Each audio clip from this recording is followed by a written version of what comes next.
तो भाई आज का टॉपिक स्टार्ट करते हैं फिर हम।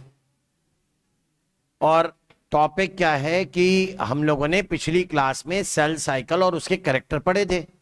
और सेल साइकिल के कैरेक्टर्स पढ़ने के बाद हम लोग ये बात कह रहे थे कि सेल साइकिल को दो हिस्से में बांटा। एक का नाम है इंटरफेस, दूसरे का नाम है एम फेस। तो इंटरफेस और एम फेस ऐसे जब हम लोग कैटेगराइज करते हैं तो हम कहते हैं कि इंटरफेस ने काफी लंबा टाइम ले लिया है। 95% तक का ड्यूरेशन इंटरफेस में। फिर इसको फर्दर सब डिवाइड करके हम लोगों ने छोटे पार्ट्स बनाए। इंटरफेस में जो स्टेजेस हैं वो हैं G1, S, G2 और सेल उसके बाद पहुंच गया एम फेज में। अब G1 में, S में, G2 में क्या होता है वो बात हम लोगों को पढ़नी है।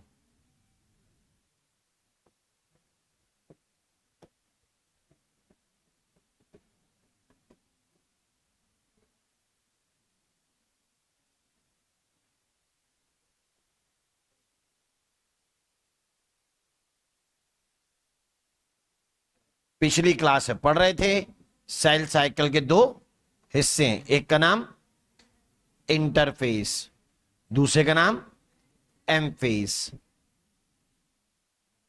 इसको बोलूंगा फर्स्ट, इसको बोलूंगा सेकंड। इंटरफेस में नाम आएंगे G1, आएगा S और आएगा G2। इसका मतलब है सेल साइकिल टोटल लिखा जाएगा इस तरीके से। पहले G1, G1 के बाद S के बाद G2 के बाद M। M actual cell division है। डिवाइडिंग सेल में ये सारी कंडीशंस होंगी।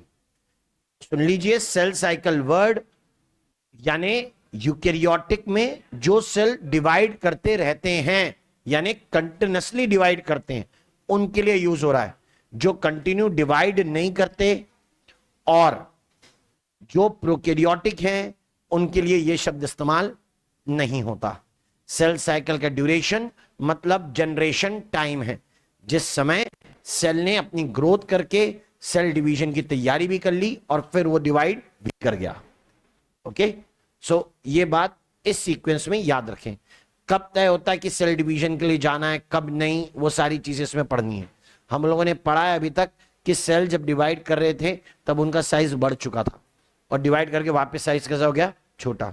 न्यूक्लियो साइटोप्लाज्मिक रेशियो बढ़ जाता है, सॉरी घट जाता है, उसे वापस बढ़ाना है, पहले की तरह लाना है। ठीक है, वो सेल डिवीजन का पर्पस हो सकता है सेल के लिए।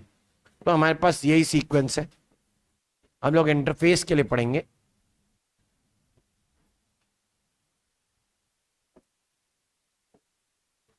सो cell cycle has two basic phases, एक का नाम इंटरफेस और दूसरे का नाम एम फेज। तो हम ऐसा कहते हैं कि इन दो फेजेस को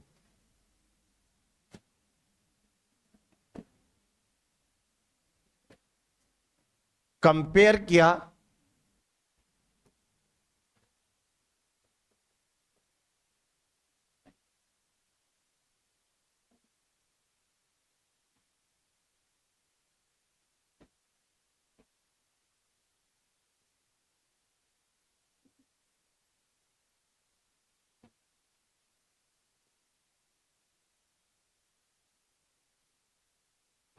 तो पहला डिफरेंस ड्यूरेशन का हो जाएगा कि इंटरफेस की ड्यूरेशन ज्यादा है और एम फेस की कम। अलावा इसके बाकी डिफरेंसेस अगर बताने हो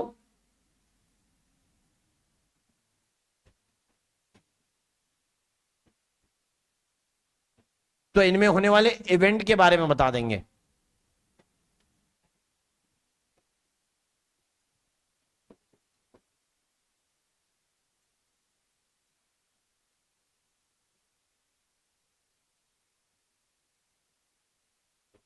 सुनो, 1,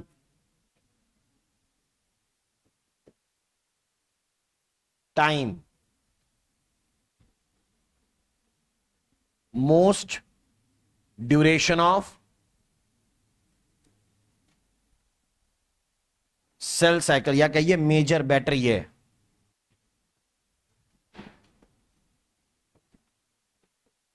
major part of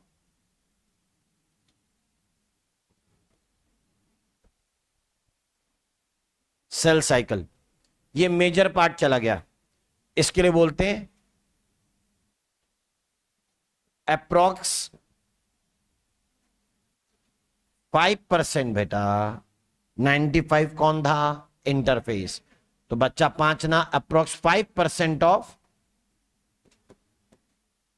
time of cell cycle. M phase stage of actual cell division है, जबकि इंटरफेज में सेल डिवाइड नहीं कर रहा तो उसको रेस्टिंग बोल दिया।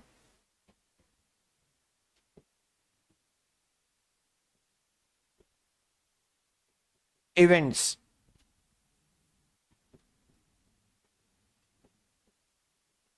Named as resting phase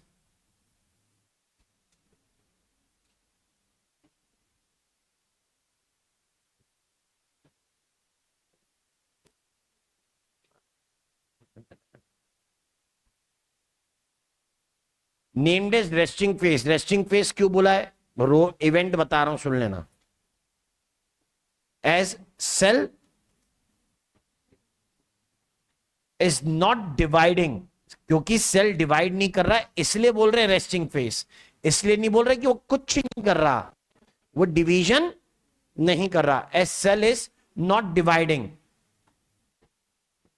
but preparing to divide, तैयारी चल रही है।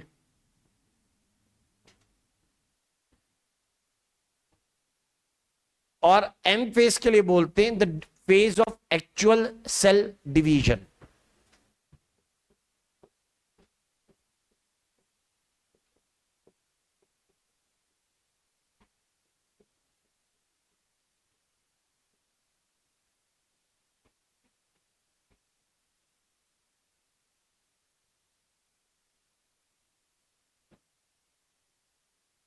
ये एक्चुअल सेल डिवीजन की बात हो गई। फिर टाइम पढ़ लिया, इवेंट्स पढ़ लिए, यही इनके अंदर बड़ी बातें थी। ठीक है, इसको हम लोगों ने फिर से डिवाइड करना है, G1S G2। और आगे जो एम्फेज होता है तो उससे भी हम लोग डिवाइड कर सकते हैं, डिपेंड कर रहा है। अगर माइटोसिस मियोसिस कुछ पढ़े हो तो हम लोग नाम लेंगे प्रोफेज, मेटाफेज, एनाफेज, टीलोफेज।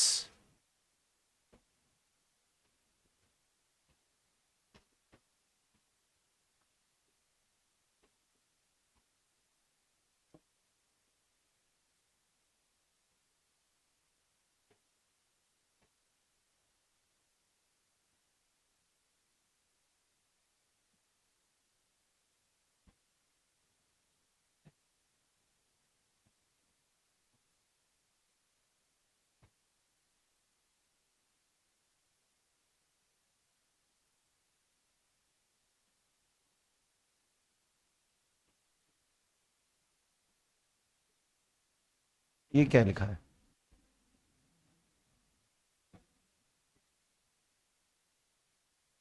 नहीं समझा। Preparing to divide, preparation. खाना बनाने से पहले क्या होता है? तैयारी।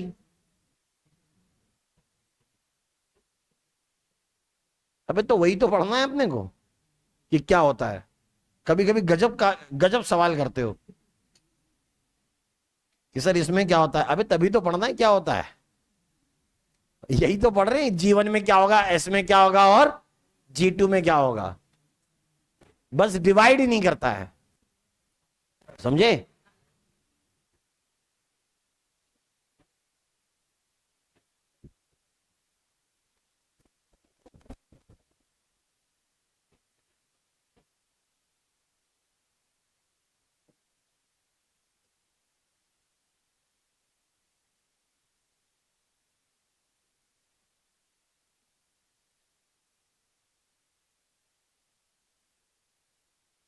Divided into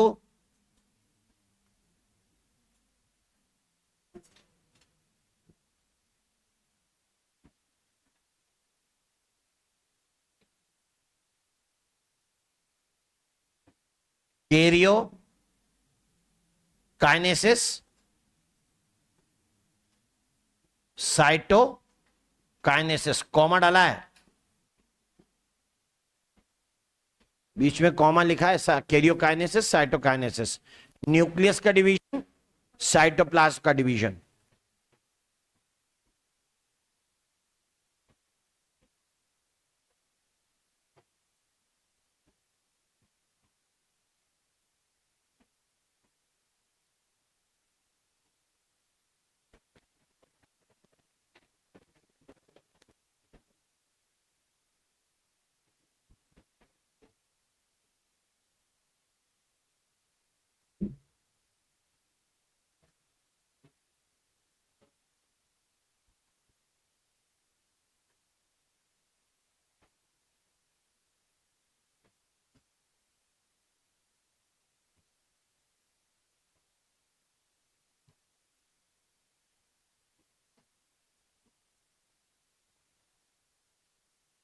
done.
साइकिल है, गोल होगा, ठीक है, इस बात में कोई शक ही नहीं है, जहां से शुरू वहीं पे एक्चुअली खत्म नहीं, फिर से चालू, ठीक है।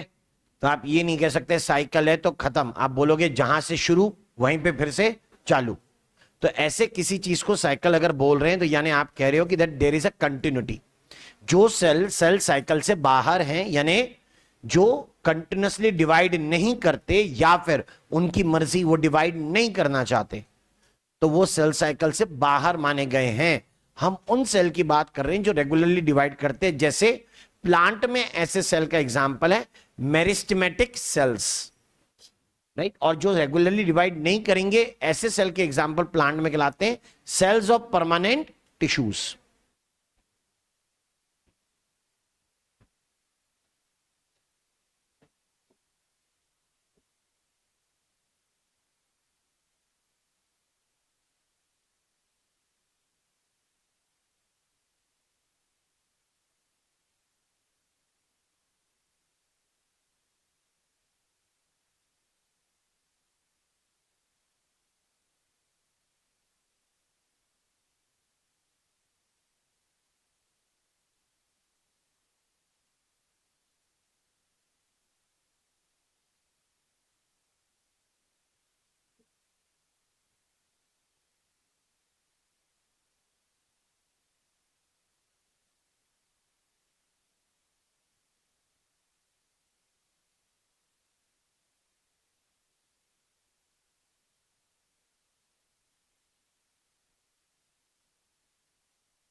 क्या भैया? कहां एक्टिवेट हो गए, क्या बातें होने लग गई?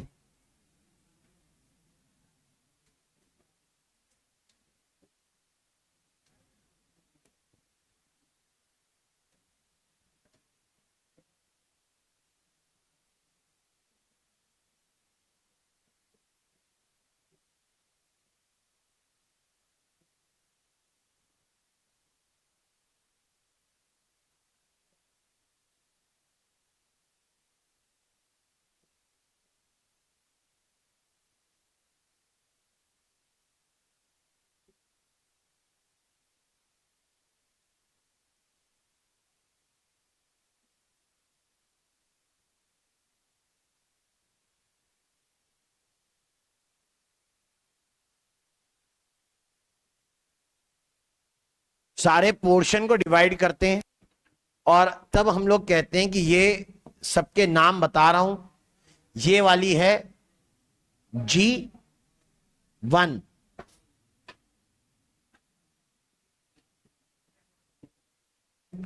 G1 के बाद S के बाद G2 और उसके बाद M है।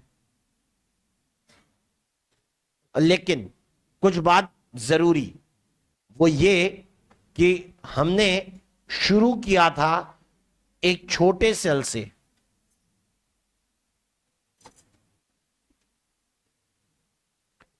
G1 खत्म होते होते, G1 खत्म होते होते वो यहां पहुंच गया।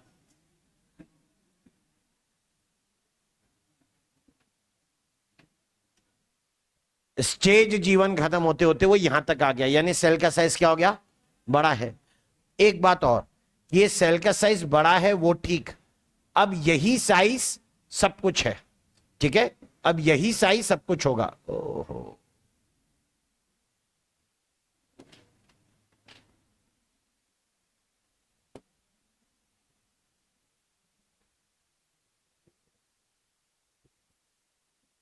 अब सेल के साइज में कोई चेंज नहीं आना।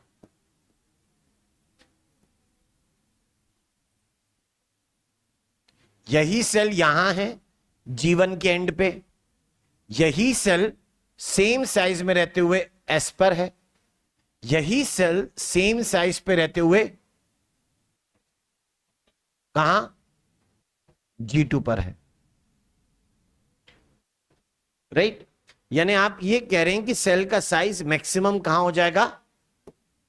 G1 में ही हो जाएगा। ओके, यहां G2 के बाद M में आकर ये सेल डिवाइड करता है, और ये सेल जब डिवाइड करता है तो हम लोग कहते हैं कि ये बनाएगा अपनी कॉपी। लेकिन वो कॉपी कैसी होंगी? ऑब्वियसली साइज में छोटी।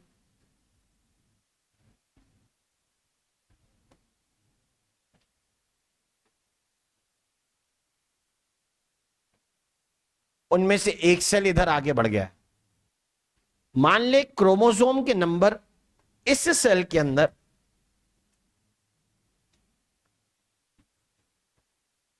2n है, यानी सेल क्या हो गया? डिप्लॉइड। क्लियर? मैंने तुम्हें कुछ बताया क्या? डिप्लॉइड, हैप्लॉइड, ट्रिप्लॉइड वगैरह कुछ तो भी ये बताया। ठीक है, इसको क्या बोलेंगे? डिप्लॉइड। अभी ये जान लो। ठीक है, यानी एक जैसे कितने क्रोमोसोम? 2। जिसमें एक जैसे 2 क्रोमोसोमों को होंगे उसको बोलेंगे डिप्लॉइड, जिसमें एक जैसे 3 होंगे उसे बोलेंगे ट्रिप्लॉइड, जिसमें एक जैसे 4 होंगे उसे बोलेंगे टेट्राप्लॉइड। ऐसे ही पेंटाप्लॉइड, हेक्साप्लॉइड, हेप्टाप्लॉइड, ऑक्टाप्लॉइड ऐसा हो सकता है।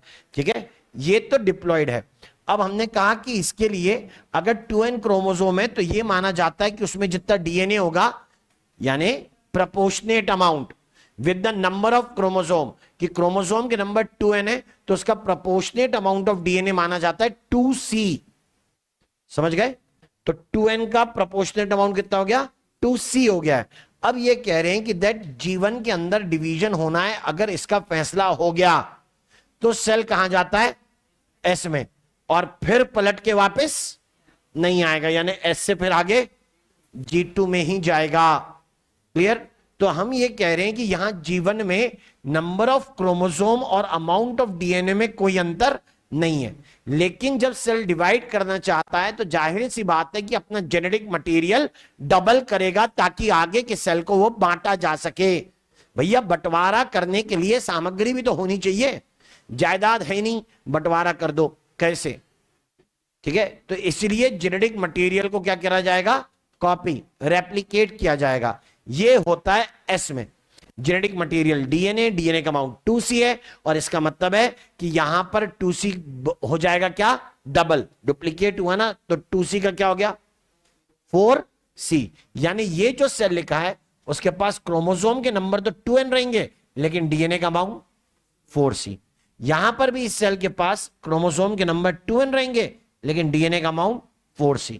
यहां जो डॉटर सेल बने उनके पास क्रोमोसोम का नंबर 2N होगा और डीएनए का अमाउंट वापस क्या हो जाएगा? 2C।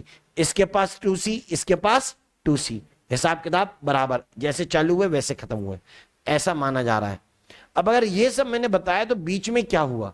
यहां डिसाइड हुआ कि डिवाइड करना है, ठीक है, और यहां से यहां तक ऐसा नहीं है कि ग्रोथ बंद हो गई। लास्ट क्लास में लिखा है हमने सेल साइकिल में थ्रू आउट क्या होता है? ग्रोथ। देखो पलटो, जब बोलूं लास्ट क्लास में लिखा है तो पलट के देखो, कहां आदत डालिए, इस बहाने नोट्स के मिल गया। ठीक है, कि सेल ग्रोथ होती रहती है लेकिन डीएनए का रेप्लिकेशन वंस होता है, यानी स्पेसिफिक स्टेज में होगा। हो गया ना डीएनए का रेप्लिकेशन, लेकिन ग्रोथ हो रही है। ग्रोथ की नॉर्मल डेफिनेशन क्या है? कि सेल का साइज या किसी का साइज बढ़ना, मास बढ़ना, उसे क्या बोलते हैं? ग्रोथ। यहां पे साइज बढ़ रहा है कहां तक? इधर जीवन के किनारे तक, आगे तो साइज बढ़ा ही नहीं, तो फिर कैसे बोलेंगे ग्रोथ सारी तरफ हो रही है? देखो उसको बोलने के तरीके देखिए, क्या कह रहे हैं? द सेल ग्रोथ कंटिन्यूज, जीवन में भी, एस में भी और G2 में भी। किस फॉर्म में? जैसे यहां पर डीएनए एक कॉपी है, यहां कितनी कॉपी हो गई? 2, तो 2 कॉपी बन गई किसकी? मॉलिक्यूल की। तो मॉलिक्यूल की कॉपी बनेंगी तो वजन बढ़ेगा ना भाई, वजन बढ़ना भी तो क्या होती है? ग्रोथ।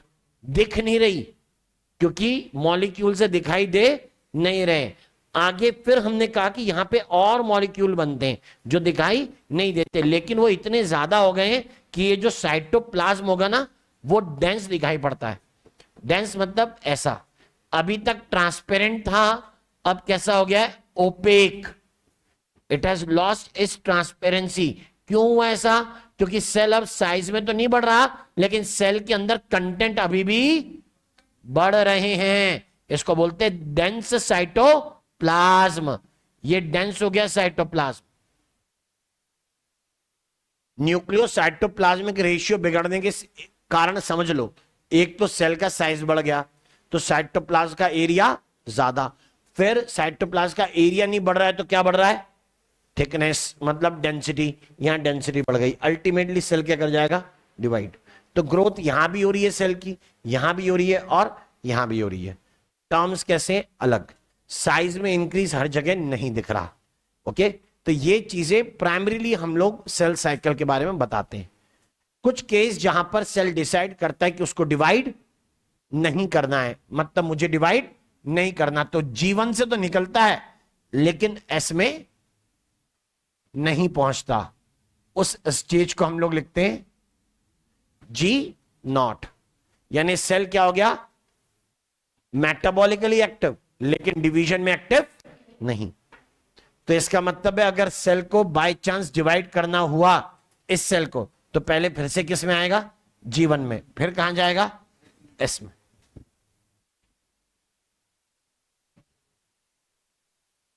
G1 का नाम है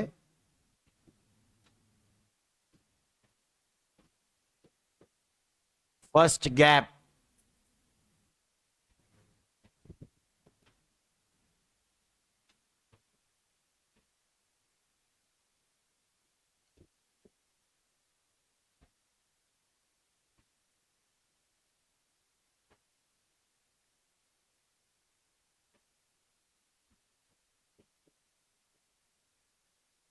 synthesis of RNA, proteins,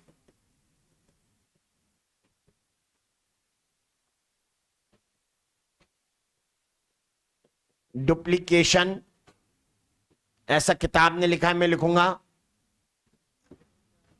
रीफॉर्मेशन of most of cell organel,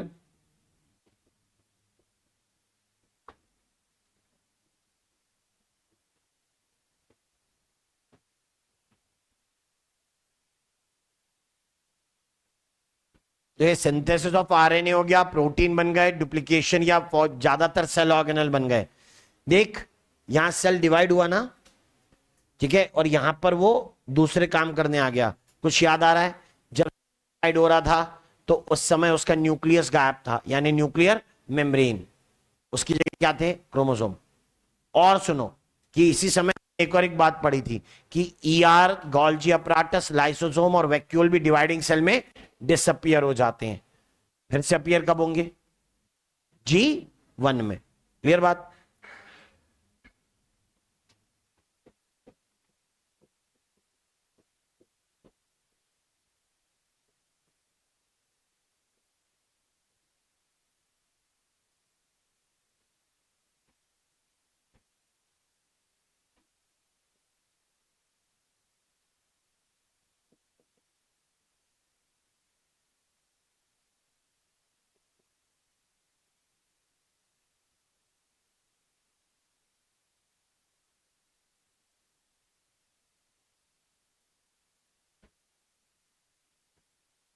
decision making for division और डिफरेंशिएशन।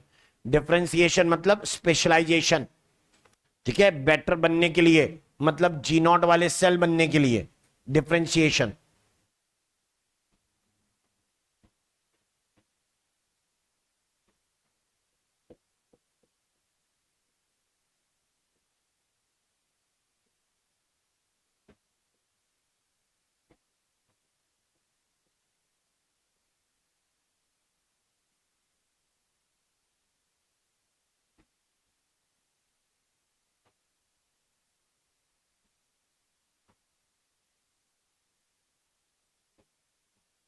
ये फर्स्ट गैप यानी जीवन के बारे में पॉइंट्स।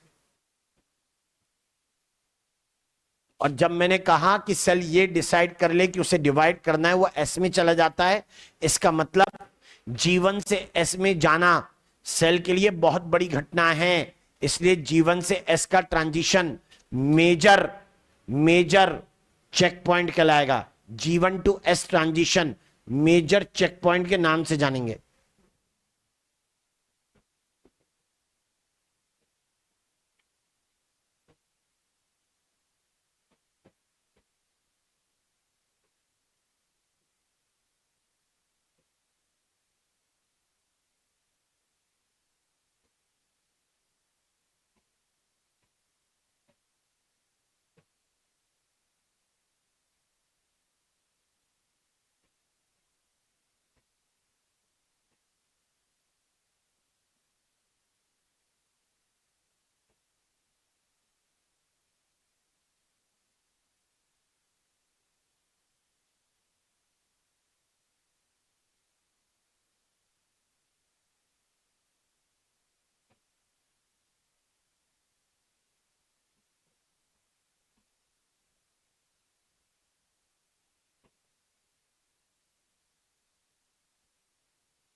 एस या सिंथेसिस फेज, किस चीज का सिंथेसिस? डीएनए का। अगर एनिमल सेल है तो इस समय सेंट्रियोल यानी सेंट्रोजोम भी अपनी कॉपी बना लेंगे। दो सेंट्रियोल होते हैं एक सेंट्रोजोम में, तो सेंट्रोजोम दो हुए तो बोल सकते हो सेंट्रियोल कितने हो गए? 4। ठीक है। नेक्स्ट अगली बात आती है, सिंथेसिस फेज में डीएनए की कॉपी बन रही है। यूकेरियोटिक सेल में डीएनए कैसे प्रेजेंट है? कुछ याद आ रहा है? वो धागे याद आ रहे हैं कुछ? क्या क्या याद आ रहा है? हम कहते हैं क्रोमेटिन फाइबर्स के फॉर्म में, और क्रोमेटिन फाइबर्स और ज्यादा डेंस होते चले जाएंगे, या कहिए कंडेंस होकर क्या बना लेंगे? क्रोमोसोम। लेकिन क्रोमोसोम बनाने के लिए कुछ और चीजें चाहिए। डीएनए है और डीएनए की कॉपी हुई है, तो आगे पैकिंग के लिए हिस्टोन भी लगेगा। ओके, हिस्टोन भी चाहिए, यानी प्रोटीन तो बन रहे हैं, लेकिन खास हिस्टोन प्रोटीन कहां बन रहा है? आंसर है एस।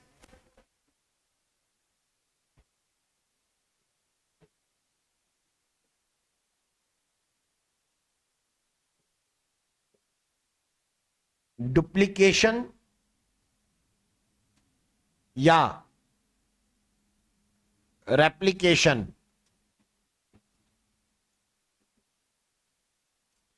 ऑफ डीएनए बहुत ही important. In animal sales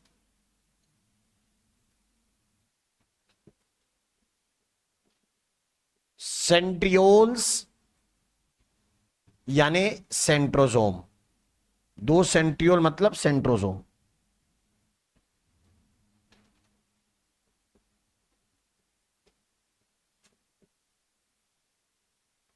duplicates, sorry, मतलब नंबर में डबल हो जाएंगे, प्लांट सेल में नहीं। क्लियर? प्लांट सेल में अगर होंगे सेंट्रियोल तो कॉपी करेंगे, लेकिन सेंट्रियोल कॉमनली किस में होते हैं? एनिमल सेल में।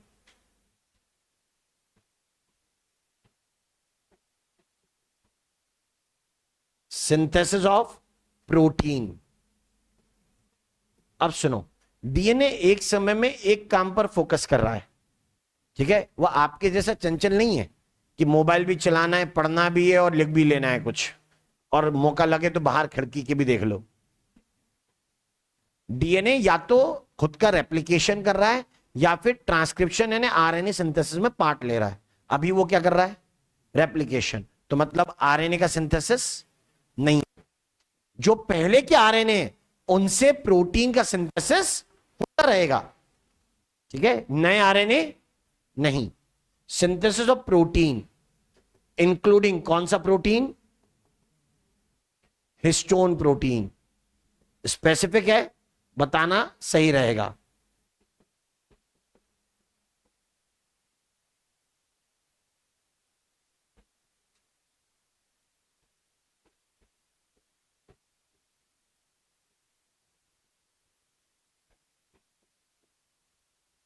सिंथेसिस फेस के सब जो भी हुआ वो विजिबल नहीं है, दिखाई नहीं दे रहा है हमें, सब मॉलिक्यूल के लेवल पे हो रहा है।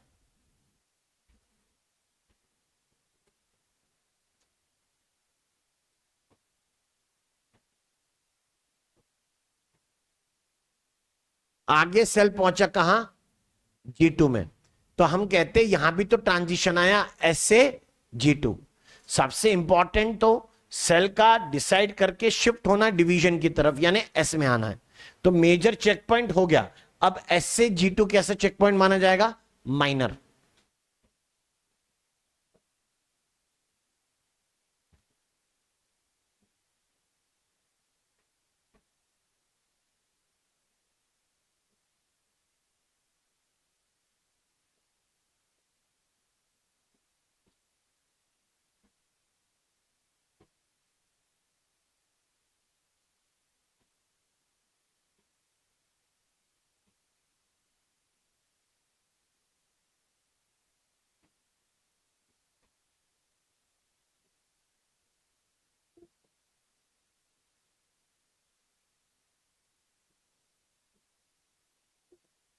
G2 या सेकेंड गैप आ गया है।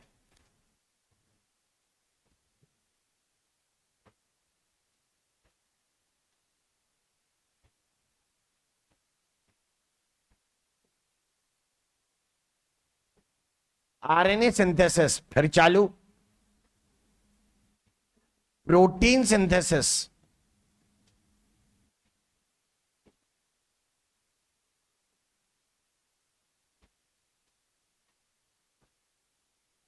किस किस के पास एनसीईआरटी है? और एनसीईआरटी अपने पास रख। और कौन? खोलो खोलो जल्दी, निकालो इंटरफेस।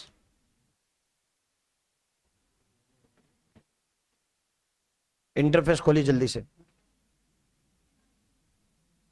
ठीक है, लाइन के मीनिंग समझिए। ठीक है, कैसे मेंशन किया है। लास्ट लाइन में आ जाओ, इंटरफेस वाली में। वो जो जहां पे वो चौखट्टा बना हुआ है, एक रेक्टेंगल बना हुआ है वो नारंगी टाइप का, उसके साइड वाली लाइन देखिए। ठीक है, कुछ मिला लाइन में वहां पे, उसमें क्या लिखा हुआ है, आखिरी लाइन की बात चल रही है। Proteins are synthesised in preparation for mitosis while cell growth continues. मिला? किसके लिए लिख रहा है वो? G2 के लिए, है ना। अंडरलाइन करो, सेल ग्रोथ कंटिन्यूज। समरी में आओ जल्दी से, समरी में, चैप्टर के एंड में समरी में पहुंचो। ये राइट हैंड साइड वाली तरफ देखना, मतलब इधर नहीं, इधर की तरफ समरी में, राइट हैंड साइड में ऊपर की लाइनें देखो। एक वर्ड लिखा है साइटोप्लाज्मिक ग्रोथ, दूसरी या तीसरी लाइन में ही है साइटोप्लाज्मिक ग्रोथ। अरे है रे, चौथी होगी शायद से लाइन आगे।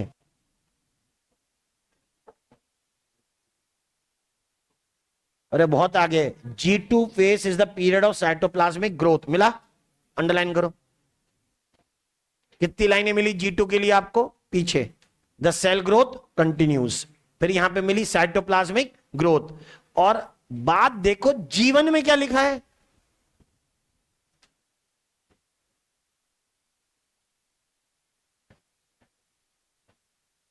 समझे?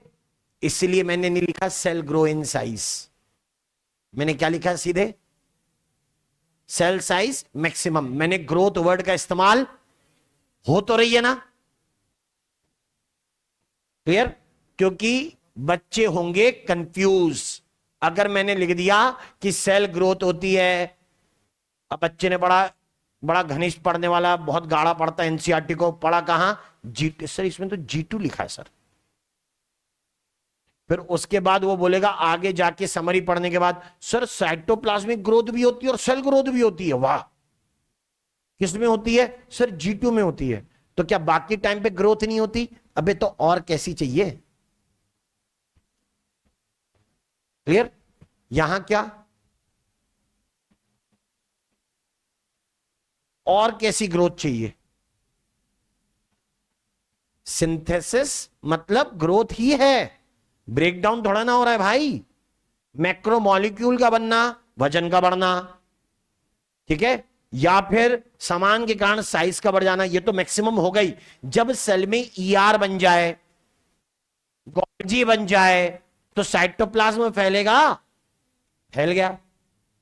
ठीक है, और इधर अब फैल नहीं रहा है, क्या? सेल ग्रोथ कंटिन्यूज या साइटोप्लाज्मिक ग्रोथ। समझ गए घना क्यों हो गया है? अमाउंट बढ़ा लेकिन एरिया नहीं, इसलिए क्या बोलेंगे? Dense cytoplasm. समझ गए? और न्यूक्लियस तो प्रोमिनेंट है, dense cytoplasm, prominent nucleus. Protein synthesis particular किसके नाम बोले? यहां पे कौन से प्रोटीन को बढ़ाना है? उस प्रोटीन को बढ़ाना है जो माइक्रोट्यूब्यूल्स बनाएगा, क्योंकि सेल डिवाइड करने जा रहा है। डिवाइड करते टाइम स्पिंडल एपराटस बनेंगे। स्पिंडल एपराटस को कौन बनाता है? माइक्रोट्यूब्यूल। माइक्रोट्यूब्यूल कौन बनाता है? Tubulin, including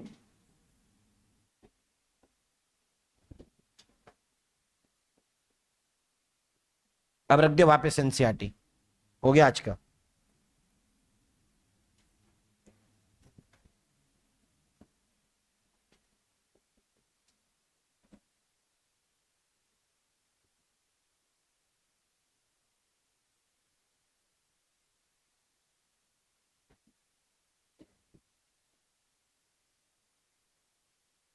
RNA synthesis, protein synthesis including tubulin protein, हम कहते हैं यहां पे ATP synthesis and storage is increased, बढ़ा दी गई है ये, क्योंकि आगे मौका नहीं मिलेगा।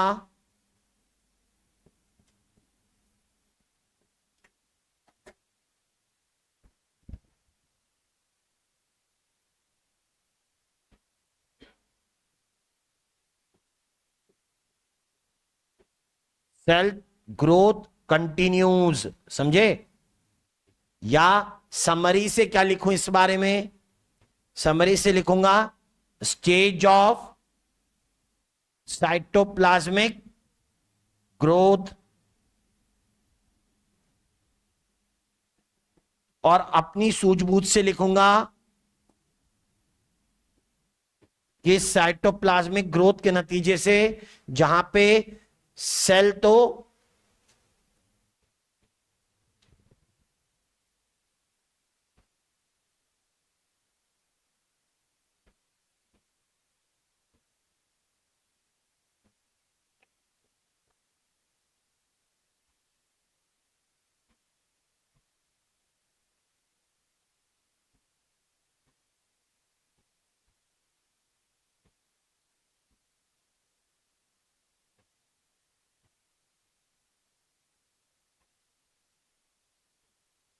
ज्यादा नहीं,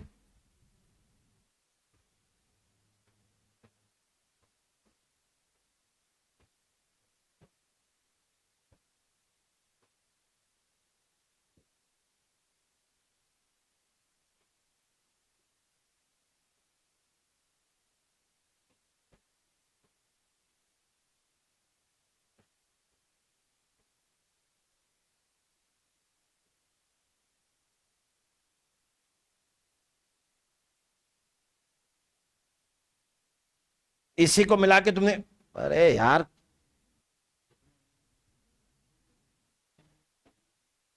नहीं, वो ऊपर जा रहा था ना, धीरे जाता है।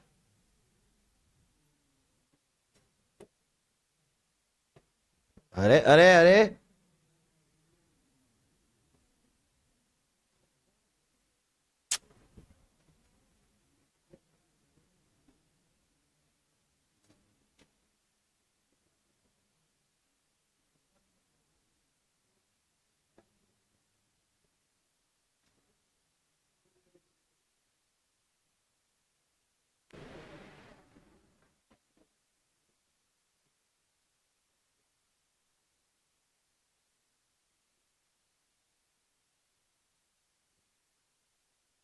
अब क्या करना है?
मैं डायग्राम नहीं बनाऊंगा अब,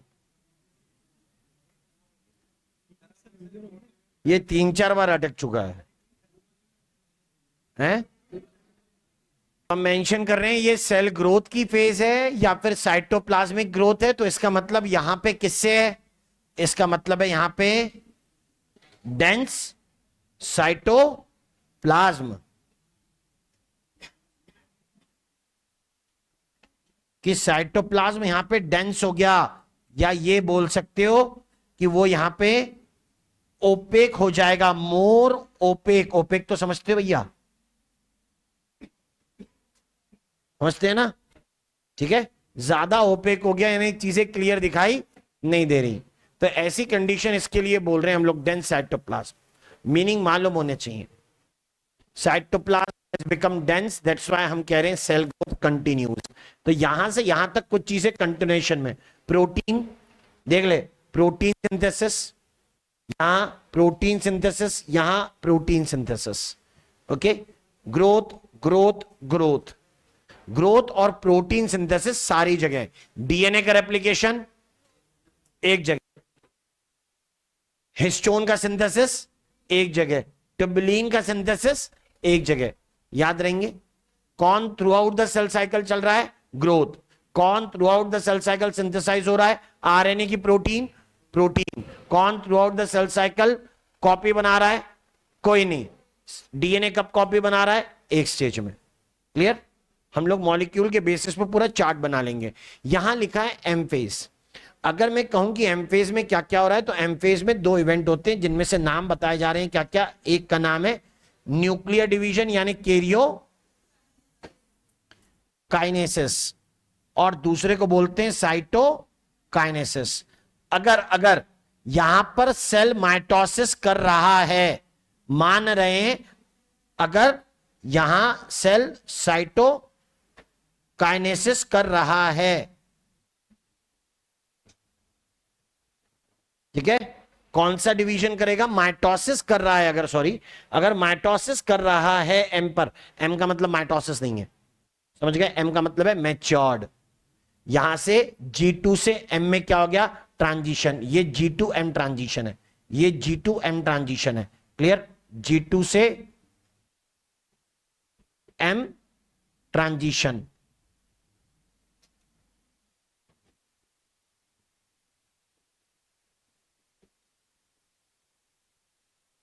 राइट? ये G2 से M का ट्रांजिशन हुआ, ये भी क्या कहलाएगा? Minor check point. मेजर तो यही रहा, खत्म। हम ये कहते हैं जब यहां से यहां आता है तो एक सब्सटेंस बनता है, उसका नाम है maturation promoting factor. Last class में लिख रहे थे, क्या बोला मैंने? जब ऐसा बोलूं तो क्या करना है कि cell cycle is under the genetic control. Cell का टाइप और ऑर्गेनिज्म से ऑर्गेनिज्म में सेल का टाइप, सबके लिए सेल साइकिल का ड्यूरेशन अलग है।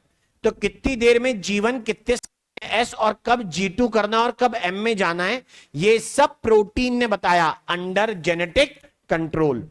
एक एग्जाम्पल प्रोटीन का, उसका नाम है मैच्योरेशन प्रमोटिंग फैक्टर यानी MPF। ठीक है, एक फैक्टर बता रहे हैं, उसका नाम है MPF। और MPF जो फैक्टर में बोल रहा हूं वो रिस्पॉन्सिबल है सेल को G2 से M में ले जाने के लिए। तो M का मतलब क्या है यहां पे? मैच्योरेशन। सेल क्या हो गया? मैच्योर्ड। एम फेज यानी मैच्योर्ड फेज, माइटोसिस नहीं। एम माइटोसिस भी हो सकता है और मियोसिस भी हो सकता है। ठीक, तो तब हमने ये बात मेंशन कर दी। एनीवेज, अगर हम लोग ये सारी बातें कहें कि अगर एम में माइटोसिस हुआ तो यानी G1 माइटोसिस के बाद और G2 माइटोसिस के पहले, इस बेसिस पे G1 को क्या बोल सकता हूं मैं? Post mitotic phase. और G2 को क्या बोल सकता हूं मैं? Pre mitotic phase. थोड़ा क्लियर कर लेते हैं, साफ सुथरा बना देता हूं।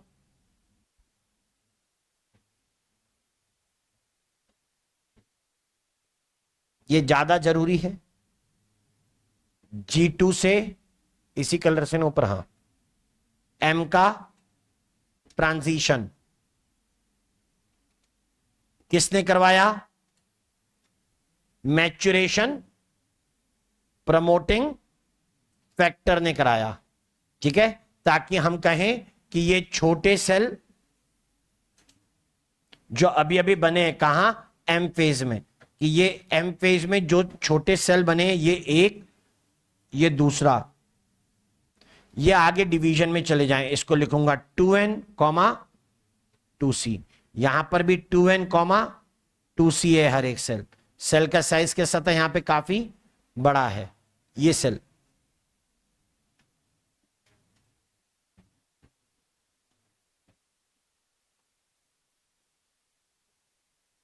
cDNA है, समझ लो किलोग्राम या कुछ बताने के लिए सी को शो कर रहे हैं। क्रोमोसोम नंबर है और डीएनए अमाउंट है। लो भाई, वहां से ये कंडीशन हम लोग कह रहे हैं कि डिफर कर जाएगी। ठीक है, यहां सेल क्या कर गए? डिवाइड।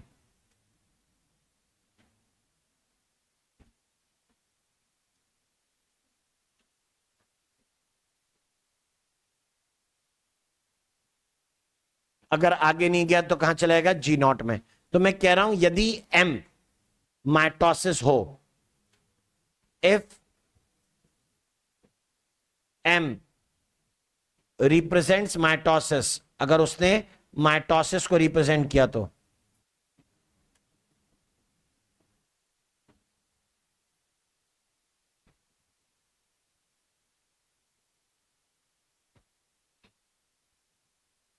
देन जीवन का नाम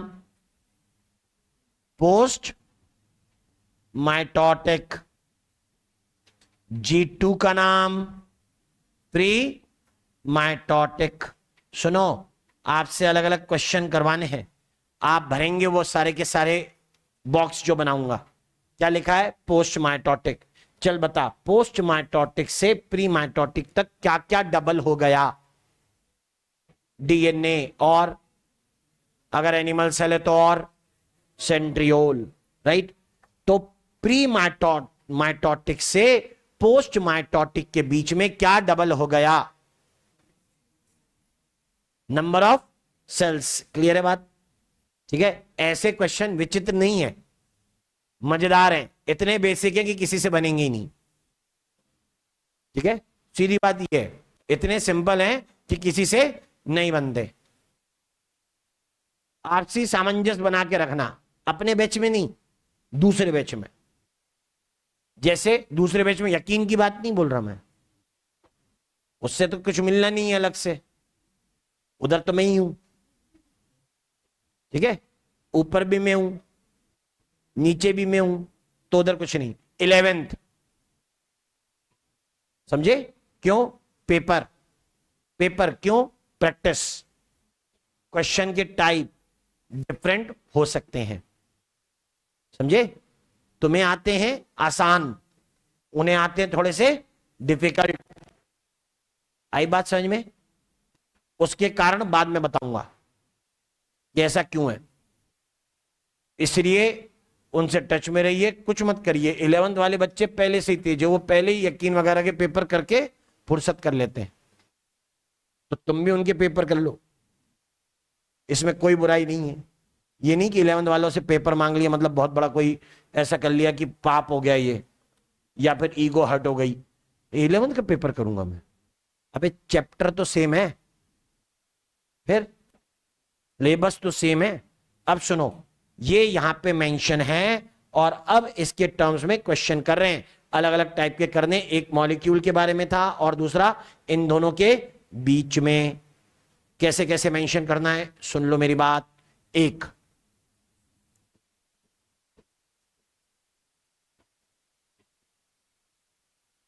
डबल हो गए, ठीक है? कौन? वो लिखना पड़ेगा तुमको। Between pre and post mitotic. हाँ जी, प्री माइटोटिक और पोस्ट माइटोटिक के बीच में कौन डबल हो गया? भूल गए? Pre mitotic G2, post mitotic G1, दोनों के बीच में दुगना कौन हो रहा है? हाँ, सेल का नंबर। अबे ये भी कल पढ़ा था ना, एक से कितने सेल बन रहे थे, तो दुगना ही बोलोगे। क्या डबल हो गए? सेल। फिर सुनो, बिटवीन, ये बिटवीन है, between post and pre mitotic. बताओ, एक से ज्यादा चीजें हैं ना, यहां तो एक से ज्यादा चीजें हैं।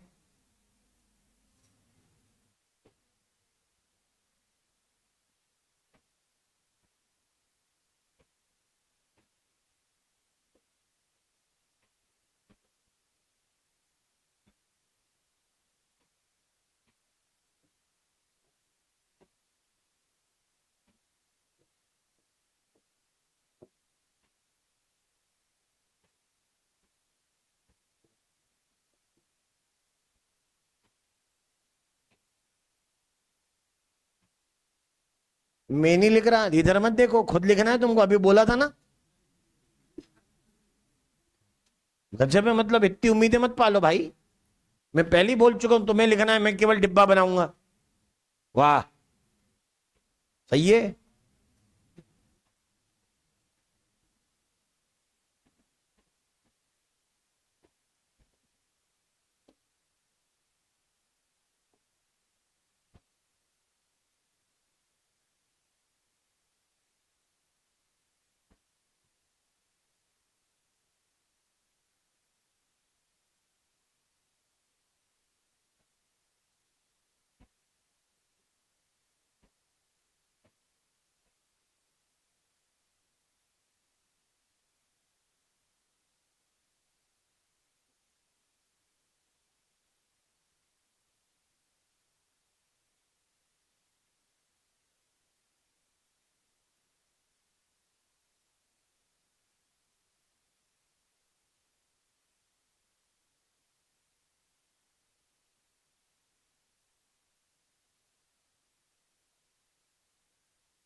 सुनो भाई, हमने मॉलिक्यूल के नाम लिखे, एक एक करके बता रहा हूं। जैसे मैं लिखता हूं,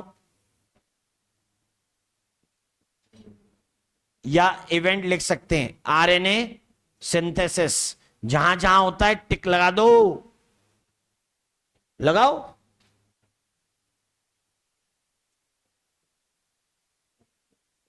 प्रोटीन सिंथेसिस, जहां जहां होता है टिक लगा दो।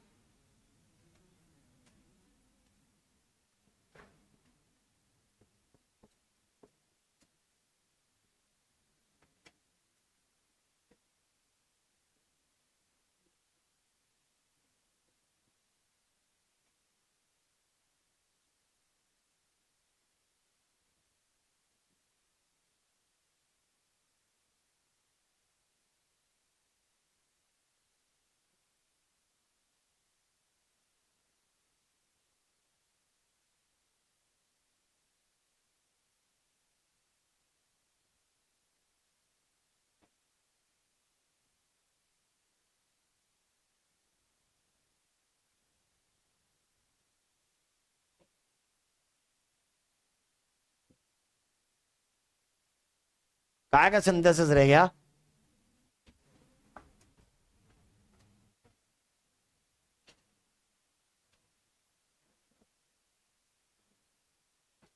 नहीं चाहिए वो।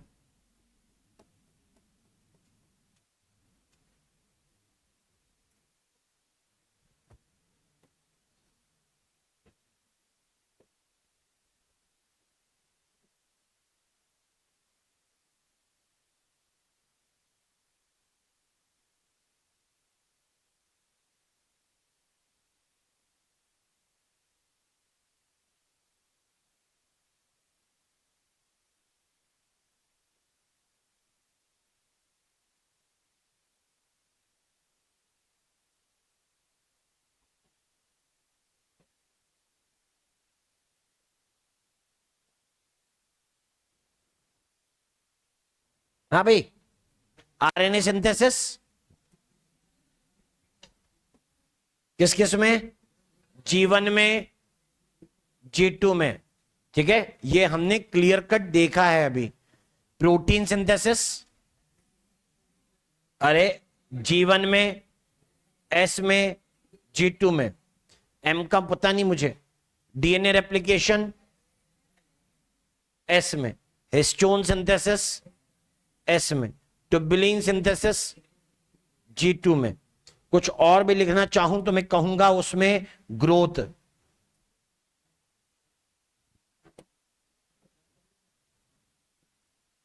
ग्रोथ किस में होगी? सभी में। मुझे एम के बारे में दिया नहीं, लेकिन किताब में लिख तो दिया है भाई शुरू में ही कि ग्रोथ कब होती है? Throughout the cell cycle. DNA replication कब होता है? लिमिटेड फेज में, ज्यादा टाइम नहीं, एक बार बस।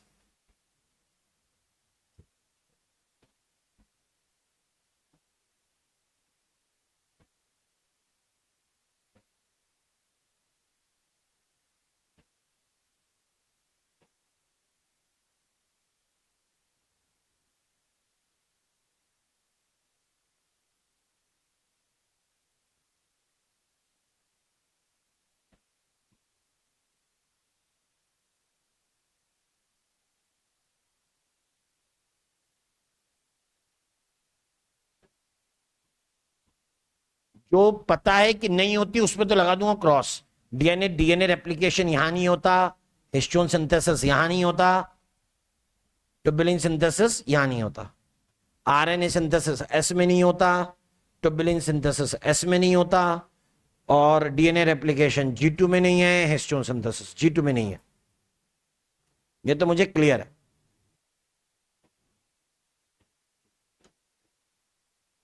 और जब क्रोमोसोम पैक हो जाएगा, बात समझ में आ रही है? कब हो जाएगा पूरी तरीके से पैक? M में।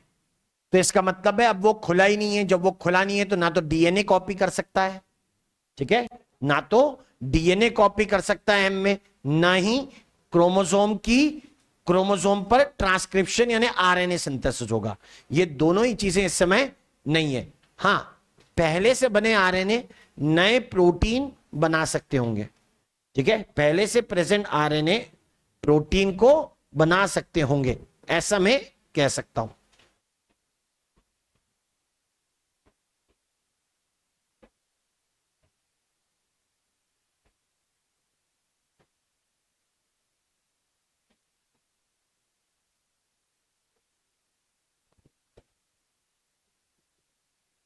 Done.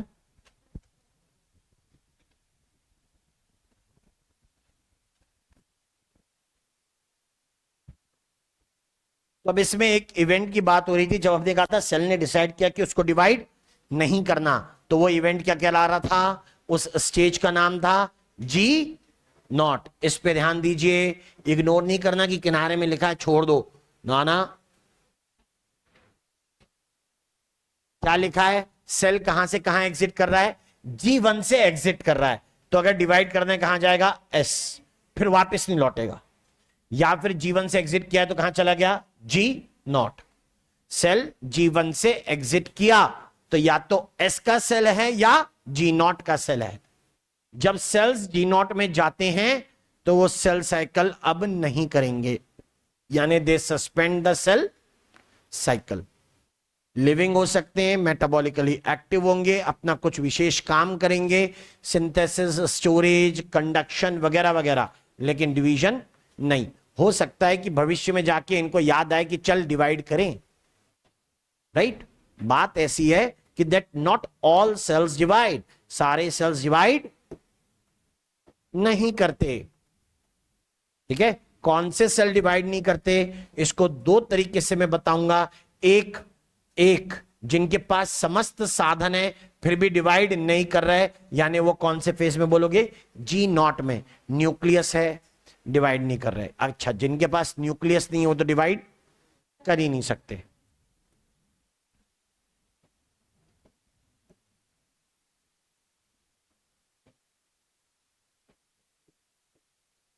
Those cells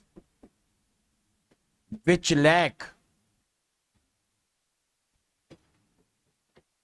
nucleus,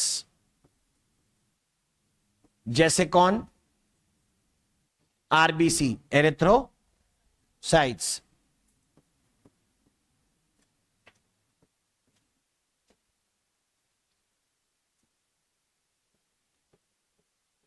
don't divide,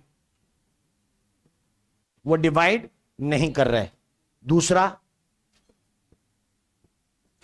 even nucleated sales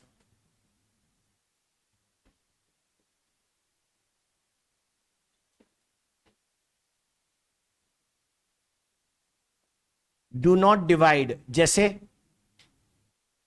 मैं क्लियर कट लिख रहा हूं और कहीं अगर लिखा हो ना तो मैं उसके लिए दोषी नहीं हूं, ठीक है, आप खुद पढ़ लेंगे। आप में इतनी समझ है कि ब्लड सेल्स मैच्योरिटी से बनते हैं, क्लियर, वो डिवाइड नहीं, ना आरबीसी, न्यूक्लियस ही नहीं है, ना डब्ल्यूबीसी, उसके पास तो न्यूक्लियस है।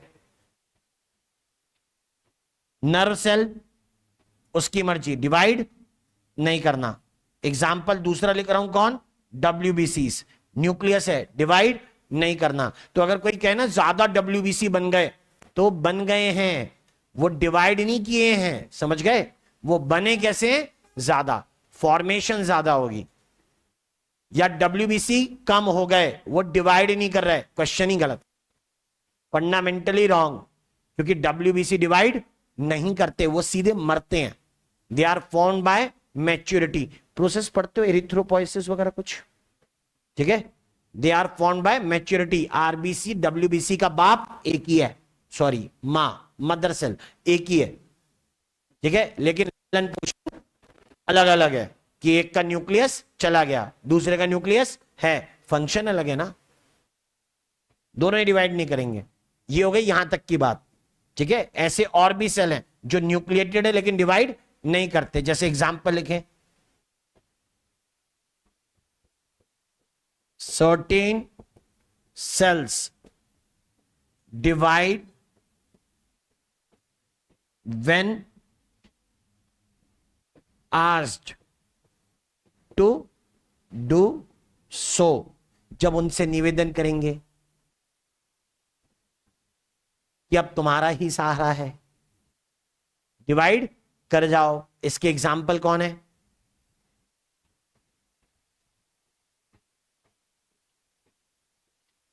और व्हेन रिक्वायर्ड, लिवर कट गया किसी व्यक्ति का, वापस लिवर ही बनाएगा, इसलिए उसका एग्जाम्पल नहीं दूंगा। मैं एग्जाम्पल दूंगा किसका? प्लांट में परमानेंट टिश्यूज के सेल्स का, जो क्या कर सकते हैं? Secondary growth.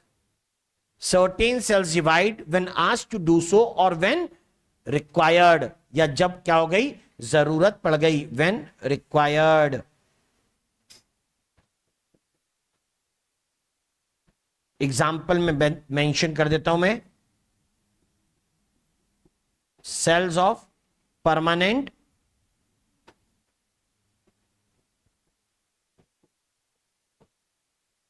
Tissue in plants. कैसा एग्जाम्पल है?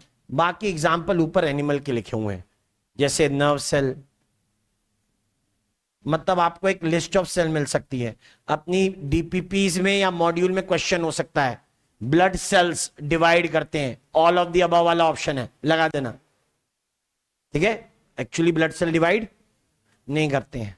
ठीक है, तुम ऑल ऑफ द अबव है, कुछ और कर नहीं सकते, सेकंड और थर्ड करेक्ट है, तुम ऑल ऑफ द अबव लगा देना, इग्नोर मारो। इधर आते हैं कि आगे की भी बात कहते हैं कि जो सेल एक्चुअल में डिवाइड नहीं कर रहे हैं, तो वो है कौन? अ cell that exit the G1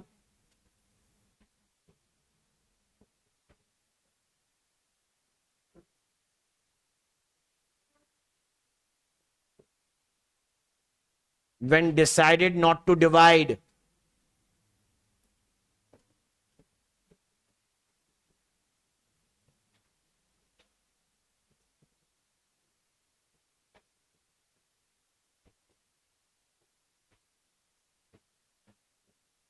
goes to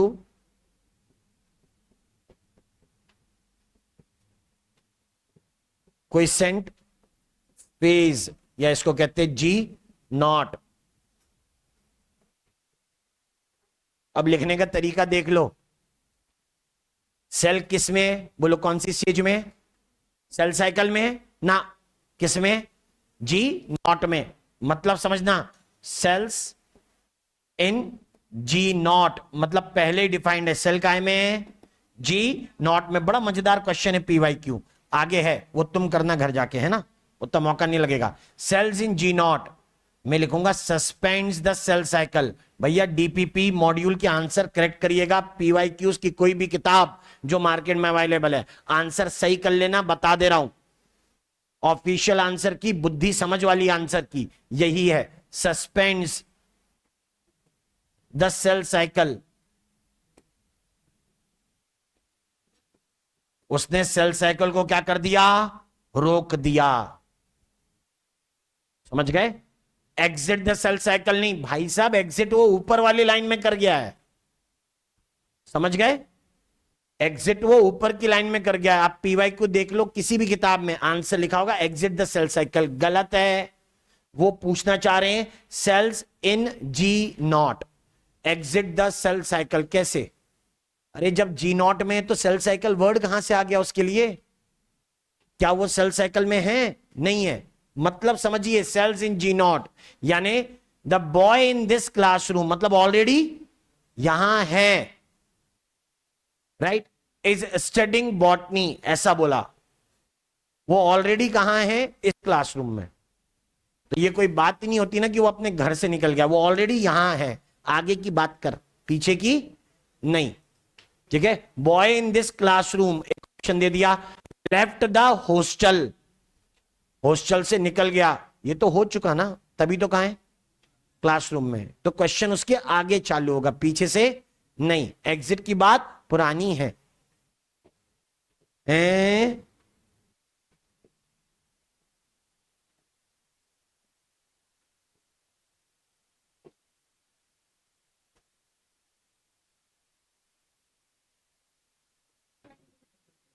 cells in the G naught phase. Answer, suspend the cell cycle. Answer मिलेगा एग्जिट द सेल साइकिल. सही क्या है? और इस बात को कंफर्म करने के लिए भाई साहब बच्चों ने गलत लगाया और कई लोगों ने बोला ये गलत दे दिया, गलत दे दिया, ये सही मीनिंग नहीं निकाल रहा. नीट वाले इतने बड़े वाले हो सकते हैं, उम्मीद ही नहीं थी. अगले साल इसका एक्सप्लेनेशन देखिए, क्वेश्चन छाप दिया. अब पढ़.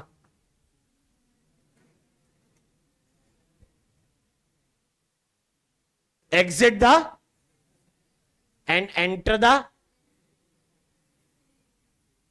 राइट. यानी वो पहले ही क्या छोड़ चुका है, तो मैं ये कैसे लगाऊं? समझे? वो तो पीछे बात हो गई. दिस इज कॉल्ड, देखो लिख भी रहा है, क्या कहलाती है? Quiescent stage. फिर बोलता this process occurs at the end of PYQ की किताब में मिलेगा S, लेकिन आंसर क्या है? G1. कॉमन सेंस है भाई, सिर्फ लैंग्वेज समझने का डिफरेंस है, बाकी कुछ नहीं. हमें इसलिए पता था आंसर क्योंकि हमें मालूम है कि उसने कहां से लाइन उठा के क्वेश्चन बनाया है, किस किताब को देख के बनाया. Suspend the cell cycle, cells in G naught. मैंने बोला ना, मेटाबॉलिकली एक्टिव. अच्छा, मेटाबॉलिज्म का मतलब आरएनए का सिंथेसिस, प्रोटीन का सिंथेसिस, डीएनए का सिंथेसिस मेटाबॉलिज्म होता है. तो ये भी मेटाबॉलिकली एक्टिव है, लेकिन एज कंपेयर टू G2 वाला सेल, इसके पास आरएनए कम, इसके पास प्रोटीन कम. क्यों? क्योंकि इसने वो वाले इवेंट नहीं किए. डीएनए कम, मेटाबॉलिकली एक्टिव है बट लो डीएनए लेना पड़ेगा, आरएनए लेना पड़ेगा, प्रोटीन लेना पड़ेगा, उसके बाद ही कहां जाएगा? डिवीजन करने. एज कंपेयर टू कौन सा सेल? G1 नहीं, G2 जो डिवाइड करने जा रहा है. ये जा ही नहीं रहा ना, इसने डिवाइड नहीं करना, उसकी मर्जी. ठीक है, ऐसे सेल को आप बोल सकते हो क्विसेंट या फिर बोल सकते हो G नॉट. मेटाबॉलिकली एक्टिव है, अभी डिवाइड करने की इच्छा नहीं है. If it wants to divide it must first come to G1. फिर कहां जाएगा? वापस S में.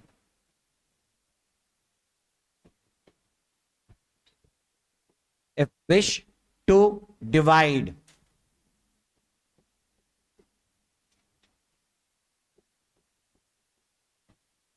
Enter to G1. G1 में जाना चाहिए उसको. तने ये सारे सेल जो डिवाइड नहीं करते, न्यूक्लियस या जेनेटिक मटेरियल होने के बावजूद, वो कौन से स्टेज में? G नॉट में है. यही सब है भाई आज के लिए.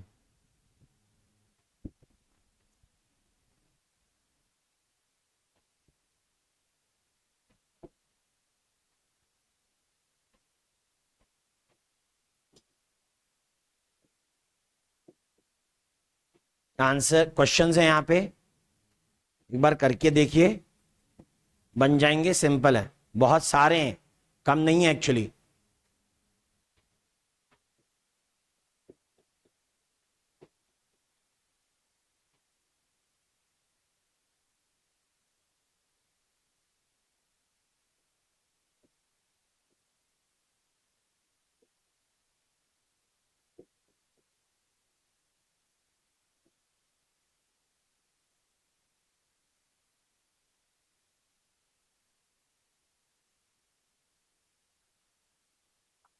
एक बार रीड मार लेना इन क्वेश्चन के, है ना. इसका आंसर बी होगा, इसका आंसर सी होगा, इसका आंसर बी होगा, इसका आंसर ए होगा. देखो कितने इनोवेटिव लोग हैं, देखो देखो.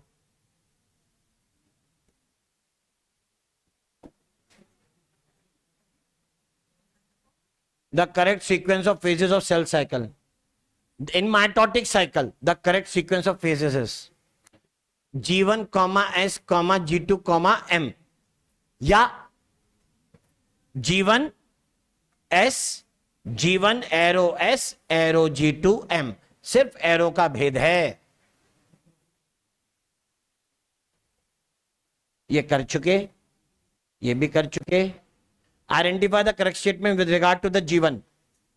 डीएनए सिंथेसिस और रेप्लिकेशन टेक्स प्लेस, फॉल्स है ना, हमें क्या चाहिए, true. Reorganisation of all cell components take place, हो सकता है, लेकिन क्या लिखा है बायोलॉजी में, ऑल ओनली, केयरफुल रहिए। सेल इज मेटाबॉलिकली एक्टिव, सही है, gross but does not replicate its DNA, क्या बात कर रहे हैं, जीवन में डीएनए रेप्लिकेट नहीं करता, क्या बात कर रहे हैं, सही तो है ना, ट्रू। ये फॉल्स। अगला देखो, न्यूक्लियर डिवीजन टेक्स प्लेस, अबे तो फिर एम फेस में क्या होगा, गलत, आंसर हो गई सी, राइट।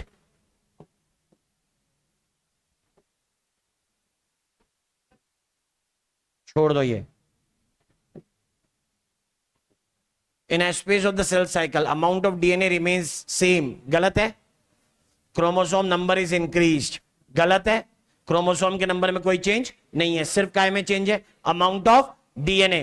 रेड्यूस की इंक्रीज, इंक्रीज कितना, double, answer D.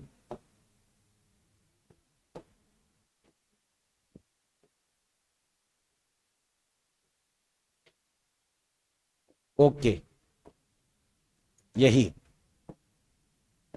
Next class में हमारे लिए है माइटोसिस। Thank you.